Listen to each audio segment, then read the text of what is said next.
Welcome to Careful Consideration of Our Common Concerns. I'm Dr. Ted Noel.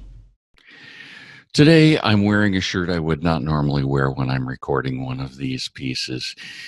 It's the closest thing I have to prison stripes in honor of all of you who are imprisoned in your homes in this utterly stupid lockdown.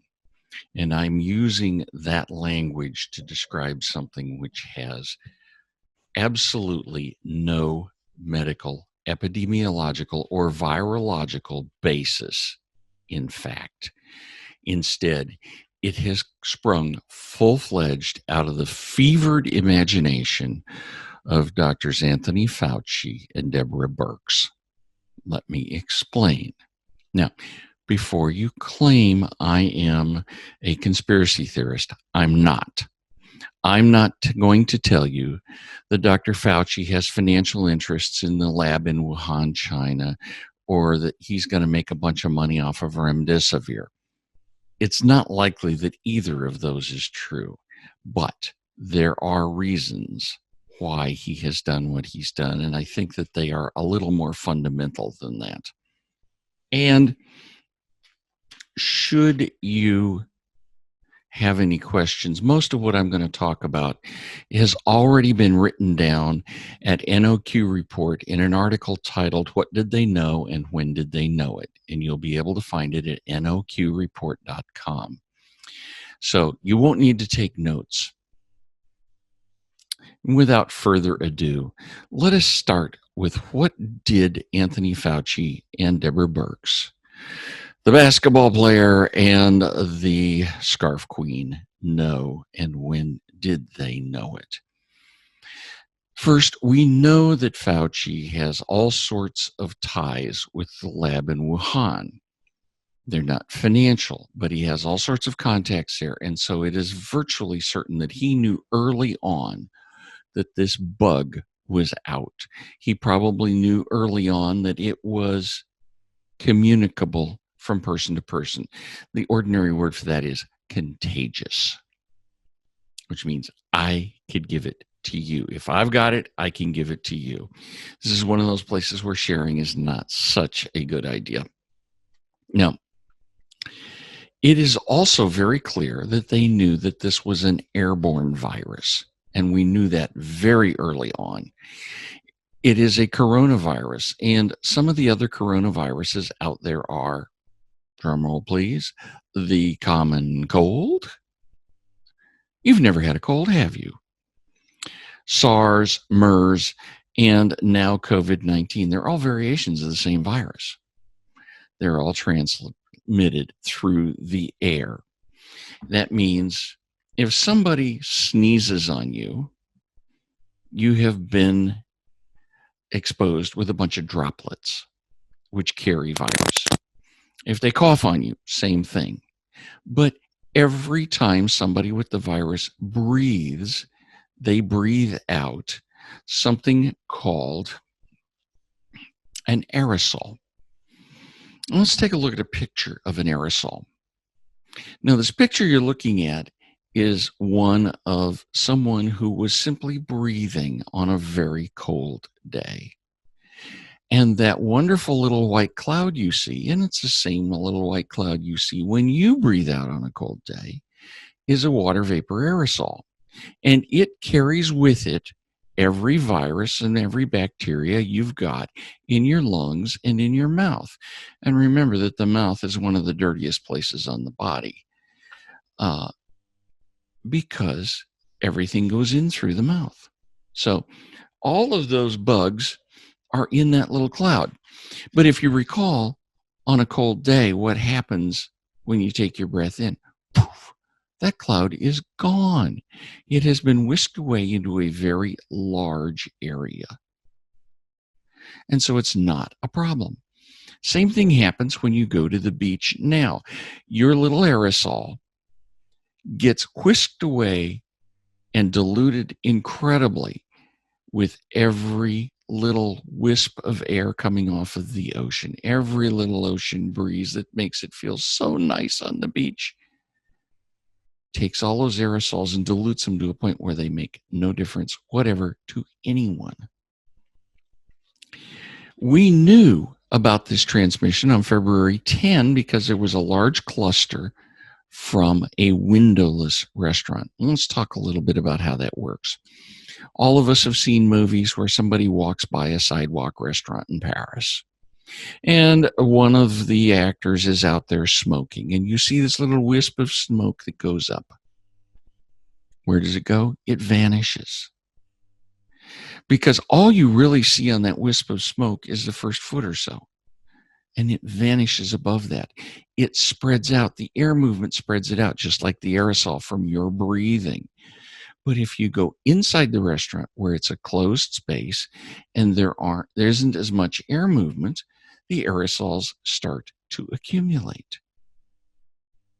And that's the same thing that happens if you go into the smoke-filled gambling room behind that password-protected door in a Roaring Twenties speakeasy. You get in there and the smoke is so thick you can cut it with a knife.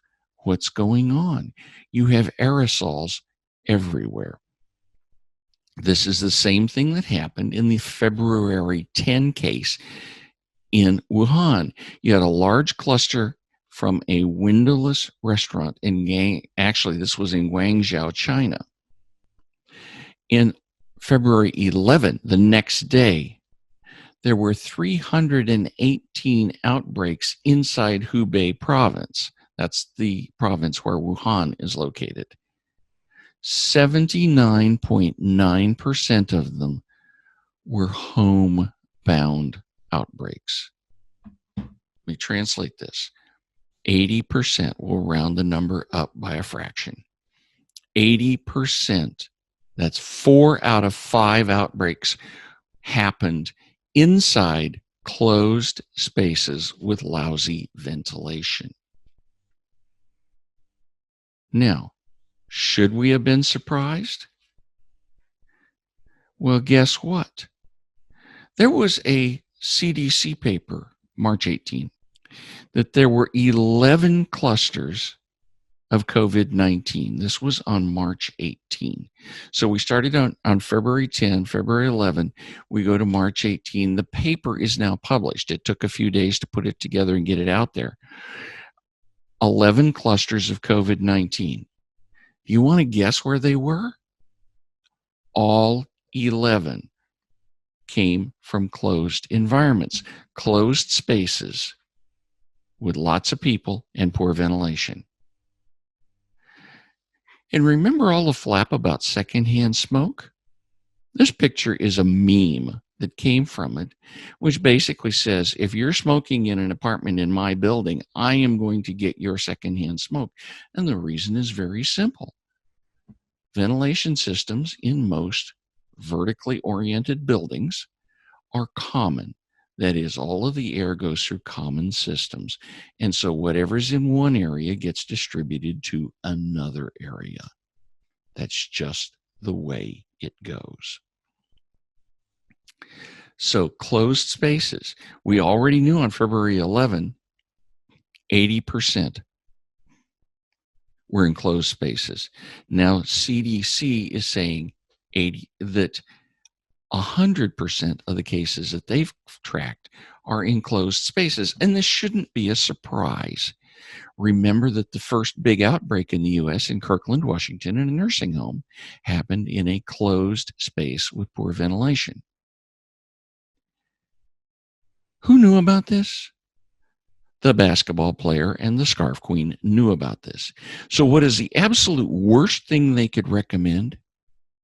That everybody hole up in closed spaces with poor ventilation.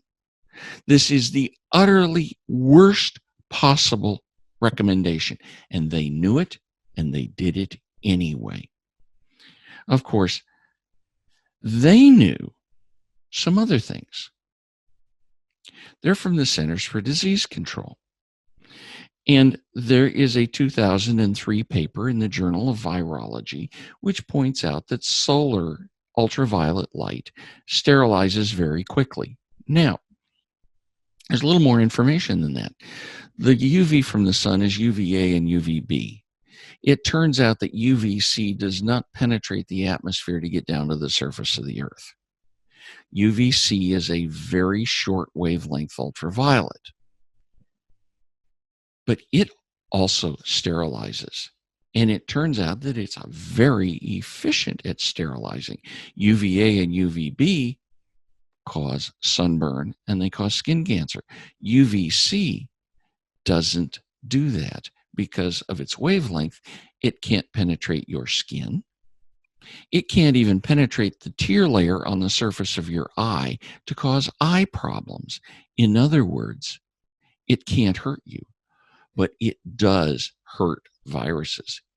Its wavelength very actively destroys the chemical structure of viruses, rendering them inactive, and it does it fast. The Chinese know this. That's why they're using UV to sterilize buses. That's why Amazon.com is using UV to sterilize its warehouses. Should we be surprised? We know that Fauci and Birx knew this. But what did they do? They said, close the golf courses, close the beaches, close the parks. Why? They're all worried about somebody might touch something and you might touch it and you might touch your face and you might catch the bug. Oh, I touched my face, didn't I? Guess what? It turns out that if you're going to get sick, somebody basically needs to go in their hand, open a door, and then you go right behind them and grab the doorknob and then wipe it on your face for you to get enough virus to cause a problem. It ain't a real problem.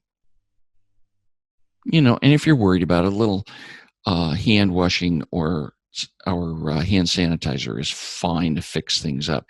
Those gloves that so many people are wearing are worthless because nobody knows how to take them off properly.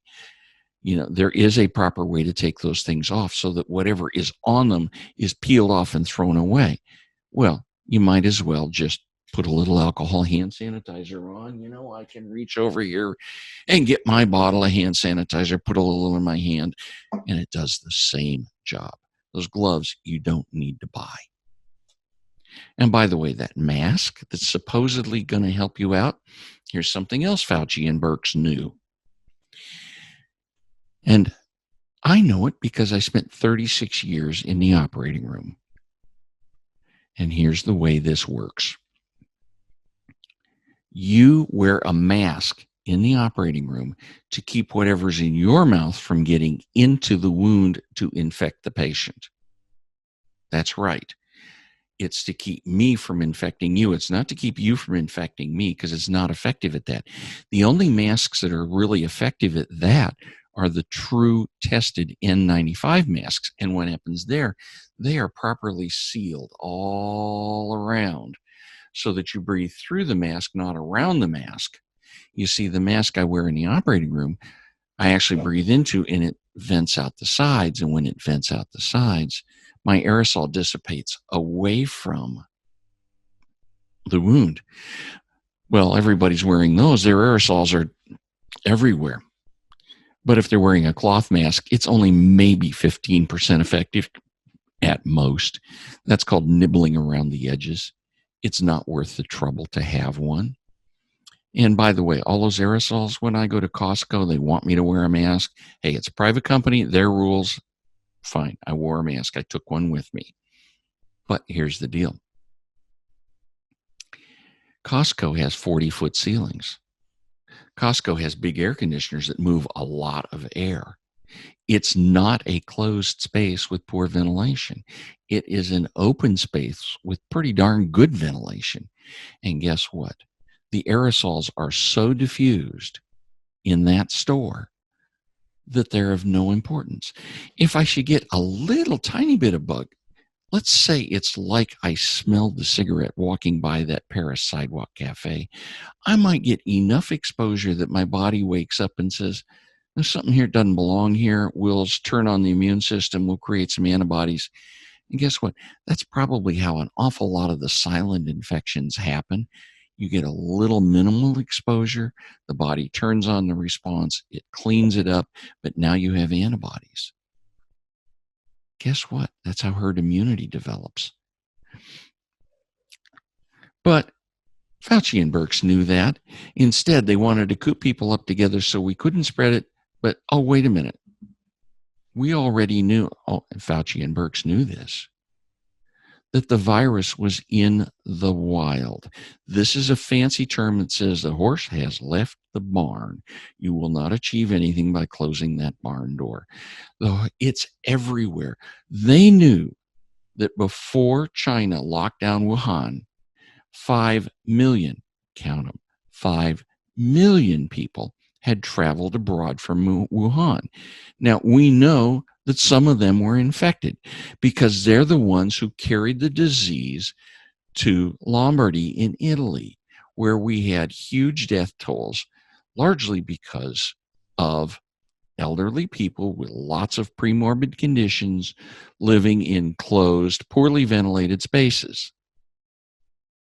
Have I said that before? No, I don't think so. They were in closed spaces. Now you say, well, we're gonna shelter in place these high-risk people. The problem you've got is that somebody has to bring them food. Somebody has to change your bed sheets. Somebody has to help clean the house. Is that somebody carrying the bug? You have no clue if that somebody's carrying the bug because it is in the wild. Learn that term. The bug was in the wild and nothing Fauci and Birx recommended could change it. As a matter of fact, when they locked people up, particularly in New York City, where you have huge numbers of people in older tenement buildings with poor ventilation and closed spaces. Remember, this is a side effect of rent control. We'll talk about that some other time. He put them in an incubator for the bug. He probably killed a lot of those people who did not need to die. The proper answer for them was to go visit Central Park. Get outside where the sunlight sterilizes everything. Go down to the Jersey Shore and enjoy the beach. Go to some other park. But don't stay cooped up. Being cooped up was the worst possible thing, and the basketball player and scarf queen knew it. They knew it from the beginning. As a matter of fact, they should have known it better than any of the rest of us. Now, any of you who've been following what I have written and what I have put on video understand that I have been highly critical of them all along because of being in the wild. But because I'm not an epidemiologist, it took me a while reading lots of papers and listening, oh, by the way, to Governor Cuomo of New York announcing that 2/3 of all of New York City's fatalities came from, need I say it, closed, poorly ventilated spaces. For me to tumble to this, Fauci and Birx knew it before I ever figured it out. And they knew it from another source. Any of you ever heard of a cruise ship titled the Diamond Princess? Princess Lines? This ship was quarantined in Japan. They wouldn't let anybody off. They had upwards of 4,000 people on board, and around 20% of them got the bug. What's the prevalence in New York City? 3 or 4%. Why did all of those other people get the bug? Because they were locked in a place with common ventilation, recirculating the aerosols from the people who were sick, making other people sick. You got it. They were in an infectious disease incubator. Fauci and Birx knew this. And yet they deliberately recommended that we all go into infectious disease incubators and shut down stores. Now, most stores out there, we're not talking about your local 7-Eleven with a 15-foot ceiling. My local Publix has about a 30 or 35-foot ceiling. Most of these stores have good ventilation and good air circulation. They are not closed spaces, and they're not likely to spread disease. You go get your groceries, you come home, no big deal. Oh, by the way, you want to stop at the park, you want to play golf before you go get your groceries, which I've done a few times. Last week, Governor DeSantis of Florida announced that so far in the state of Florida, we do not have a single case counted, not one, zero, goose egg, bupkis cases that anyone can identify having been contracted outdoors. Outdoors is the safest place you can be. So when we talk about Governor Whitmer closing down golf courses and closing down lakes in Michigan and saying you can go paddle around, but you can't use a motorboat, or you can't go fishing, she is an utter, unbelievable idiot. She's a petty tyrant. And oh, by the way, she's on the short list for Biden's VP candidate. But considering his mental problems, why should I be surprised? Let's look at, once again, at the in the wild stuff. March 22, Bloomberg, 50% of Iceland was asymptomatic carriers, or 50% of cases were asymptomatic carriers. February 18, published in the journal Nature, 60% asymptomatic carriers. Stanford, April 11, 50 to 85% higher exposure rate than anybody ever thought. Confirmed by UCLA on April 21. The key, once again, is that it's in the wild, impossible to stop. And when that data came out, confirmed by New York City data a couple of days later, Fauci and Birx should have gotten up front and said, it's time to end the lockdown. It is doing nothing. We cannot stop this virus. It is everywhere. Open up. Whatever we have tried has not worked. We gave it the college. I mean, put a face on it. We gave it the college try. We knew it wouldn't work, but we tried it anyway. So let's look at what else they knew. They ran a scare campaign based on an estimate of 2.4 million people dying from this bug. That number came from the Imperial College Modeling Lab. And we now have information which wasn't available to us, but was known by Fauci and Birx, that computer model, remember, computers are perfect. They tell us that we were going to melt, that sea levels were going to drown us by 2015. Or was it 2012? Oh, sorry. I'm riffing on Al Gore there for a moment. We don't need to have our Gorebasms there. The Imperial College model had been patched. It had all sorts of errors. It had been patched multiple times. And it was already known in the infectious disease community to have bugs. It was old software which needed to be completely rewritten. And newer analysis has shown that. Now, not garbage in, garbage out, which is a classic computer term. I'm a computer guy from way back. For all of those who don't know it, Skylab, the original space station, had to send its data down in a 5-minute pass over a ground station. You had a 90-minute orbit, 5-minute pass. That meant you had to have data recorders. Yours truly, wrote the operating system for the computers that tested those recorders. Yeah, I know just a little bit about computers. And garbage in, garbage out is a classic term. If you don't have good data to put in, you're going to get rotten results. Well, the Imperial College model was well known to be worse than that. Their model was anything in, garbage out. If you took exactly the same experimental data and you put it in now as you put in yesterday, the same numbers, you're going to get wildly different answers. I mean, for those of us in the computer world, that is beyond mind-boggling, but it has been proven again and again that that model was horribly flawed, and Fauci and Birx knew that it was worthless. Insurance companies use modeling all the time. And basically what they say is, if we're going to model a death rate from whatever medical condition, I need 2 or 3 different models to look at it. And if they all come up with basically the same answer, I have numbers I can use. If they come up with wildly different numbers, I don't have any way to model this. I have to try a different way to figure it out. Fauci and Birx used the Imperial College model, which was known to be faulty, was known to be worthless, and they scared the world by it. They scared the entire world into doing things that were totally backwards.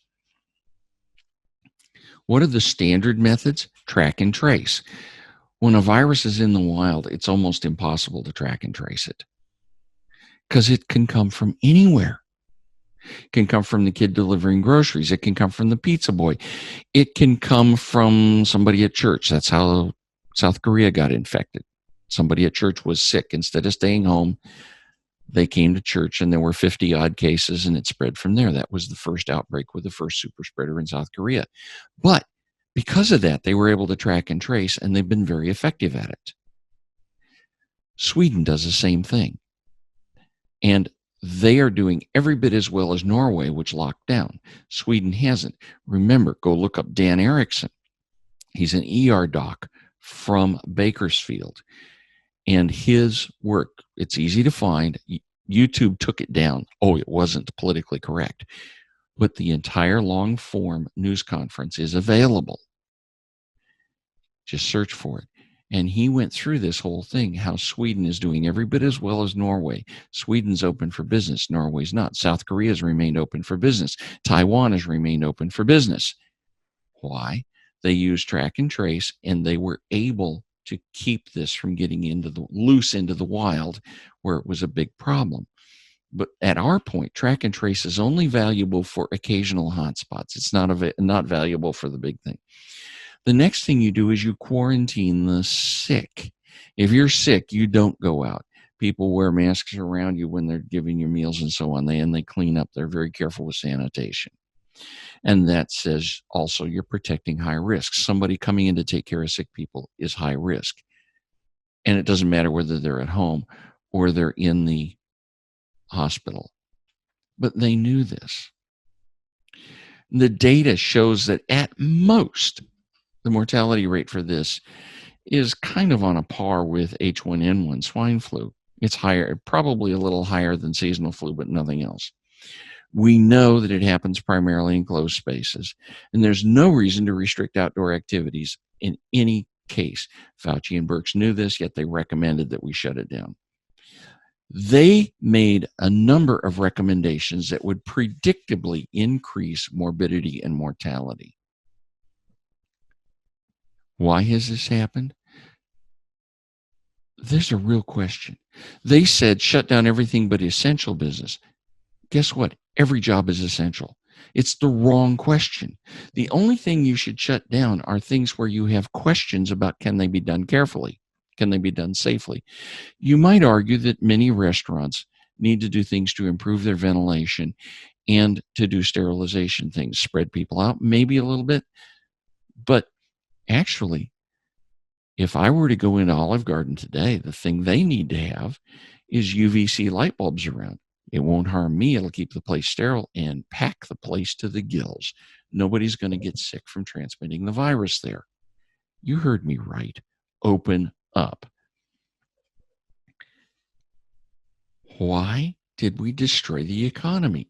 These are questions with very few answers. And this is the place where you're going to find a whole lot of conspiracy theorists. And I don't have the answers. I don't have the investigative capability to chase them down. The suggestions that Fauci and Birx have financial benefit out of this is questionable.